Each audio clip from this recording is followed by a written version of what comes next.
यह कहानी है रामायण काल में जन्मे महावीर मकरध्वज की। मकरध्वज के जन्म से लेकर उनके पाताल लोक के राजा बनने तक की गाथा अद्भुत है, जिसे मेरे द्वारा आप तक पहुंचाने का एक छोटा सा प्रयास किया गया है। तो यह कहानी उस समय की है जब लंका में जब युद्ध अपने चरम पर था। तब लंकापति रावण का मायावी भाई अहिरावण, जो पाताल लोक का राजा था और एक शक्तिशाली और मायावी राक्षस था, रात में जब पूरी वानर सेना सो रही थी, तब अहिरावण विभीषण का रूप धारण करके राम और लक्ष्मण के पास जाता है। राम और लक्ष्मण के पास जाकर माया रचता है और छल पूर्वक बंदी बनाकर पाताल लोक ले जाता है। अहिरावण उन्हें पाताल लोक में ले जाकर देवी महामाया को बलि देने की योजना बनाता है। जब यह समाचार पवन पुत्र हनुमान को मिलता है तो वे आकाश मार्ग से पाताल लोक की ओर दौड़ पड़ते हैं।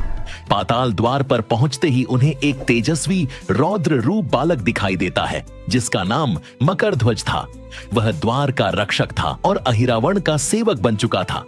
हनुमान ने विनम्रता से मकरध्वज को भीतर जाने को कहा, पर मकरध्वज ने मार्ग रोका और हनुमान जी को युद्ध के लिए ललकारा। तब भीषण युद्ध आरंभ होता है। एक ओर थे महाबली हनुमान, दूसरी ओर एक अनजाना परंतु अप्रतिम वीर मकरध्वज। मकरध्वज के शौर्य और पराक्रम ने हनुमान जी को चकित कर दिया। युद्ध के बीच हनुमान ने पूछा, वत्स, तू कौन है जो मेरे सामने यूं अडिग खड़ा है? मकरध्वज ने उत्तर दिया, मैं मकरध्वज हूं, हनुमान का पुत्र। यह सुन हनुमान चकित रह गए। उन्होंने पूछा, क्योंकि मैं ही हनुमान हूं, फिर तू मेरा पुत्र कैसे? मकरध्वज ने बताया कि जब हनुमान लंका में आग लगाकर लौट रहे थे, तब उन्होंने थकान के कारण समुद्र में डुबकी लगाई। डुबकी लगाते समय हनुमान जी के शरीर की कुछ पसीने की बूंदें समुद्र में गिरीं, जिसे मकर ने निगल लिया और उसी से उसका जन्म हुआ।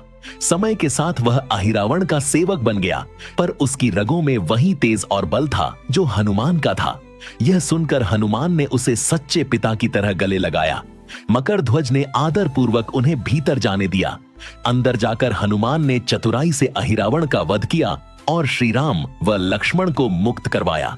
जब श्री राम ने मकरध्वज का शौर्य, धर्म और निष्ठा देखी, तो उन्होंने उसे आशीर्वाद देकर कहा, आज से तू पाताल लोक का राजा होगा, क्योंकि तू वीरता, भक्ति और धर्म का सच्चा प्रतीक है। पाताल गूंज उठा जय घोषों से और मकरध्वज बन गया उस अधोलोक का धर्मराज। तो इस प्रकार मकरध्वज पाताल लोक के राजा नियुक्त होते हैं।